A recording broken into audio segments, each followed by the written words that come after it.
মামার জমি দখলে ভাগ্নের তাণ্ডব, জীবন বাঁচাতে সংবাদ সম্মেলন। সুলতান আল এনামের ভিডিও চিত্রে দেখুন বিস্তারিত।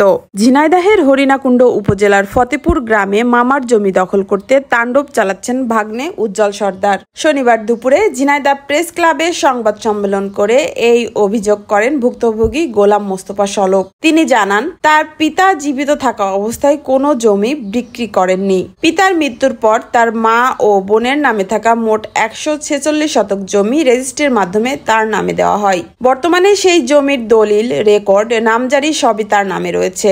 তবে উজ্জ্বল সর্দার মায়ের নামে জমি রয়েছে দাবি করে ওই জমি দখলের চেষ্টা করছেন এবং প্রায়ই মাওয়ামীদের হুমকি দিয়ে যাচ্ছেন। সংবাদ সম্মেলনে আরও অভিযোগ করা হয়, উজ্জ্বল সর্দার পূর্বে এক সন্ত্রাসী গ্রুপের সঙ্গে জড়িত ছিলেন এবং এখনও অস্ত্রধারী সন্ত্রাসীদের ব্যবহার করে ভীতি সৃষ্টি করছেন। এ বিষয়ে ফোনে উজ্জ্বল সর্দারের সঙ্গে যোগাযোগের চেষ্টা করা হলেও তিনি সাড়া দেননি। আমার বাড়ির লোকজন নিয়ে গিয়েছে, মানে আমার জায়গার যার সাথে জমির মামলা চলতে সে নিয়ে গিয়েছে। আমার স্বামীর ডাক, আমি করছি যে বাড়ি নেই, তা কথা তুমি বেরিয়ে আইসো। তা আমি ভয়তে বেরিয়ে আসছি না ঘরেতে। তারপরে আমার দরজায় যখন 3-4টে বাড়ি মারে তখন আমি উঠেছি।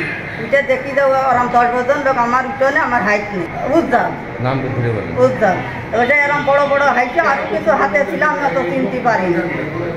তখন আমার বলছে যে তোর স্বামী আসলি কবি 1 সপ্তাহের মধ্যে যেন কেস ফিরে নেয় আর তার জমি জন্য দিয়ে দেয়। আর তুই যদি বেশি ধরে কথা কইস আর মানুষ যদি কইস তো তোর কেন দুবাই করতে যাবো, বুঝলাম। তারপরে আমি আর কয়টা লোক চিনতে পারলাম না, নুরজালেরই চিনলাম, তার আমি চিনতে পারলাম। হ্যাঁ, হরিণাকুণ্ড থানায়। ওতে এখন সে অস্বীকার গেল। তারপরে আমার কাছে সব শোনার পরে আমার পেলেও আপনি চলে যান। আমি চলে আলাম বাসায়। উজ্জ্বল আমার সামনে পিছিয়ে গেছে সেখানে। হ্যাঁ, সেখানে আছে।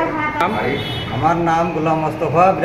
আমার ভাগ্নে উজ্জ্বল জবরদখলে জমি নেওয়ার চেষ্টা করছে আমার বাস্তব বাড়ি এবং দোকানে মাছ ধর বলছে দর্শকের ভিতরে তোর খুন করেও জমি নিথলু নেব এবং মাঠের জমি যে জবরদখলে সরছে এবং বাড়ি এসে আমার সন্তান আর 12-14 জন লোক রাত্রি পাঠিয়েছে আমার মারার জন্য বা জমি নেওয়ার জন্য। এবং আমার পাইনি, আমার বাড়ি হুমকি ধুমকি দিয়েছে, যেখানে পাবো সেখানে মেরে লাশ গুম করে দেবো। 10-12 জন লোক নিয়ে গিয়েছে। এখন কি চাচ্ছেন? আমার যদি কিছু হয় এই জন্যই দায়ী উজ্জ্বল এবং আমি আইনের সহায়তা চাচ্ছি। এদিকে হরিণাকুণ্ড থানার ওসি এম.এ. রৌফ জানান, অভিযোগ পেলে পুলিশ দ্রুত ব্যবস্থা নেবে। Muskan Rubayet Mira, BJTV news, Jhenaidah.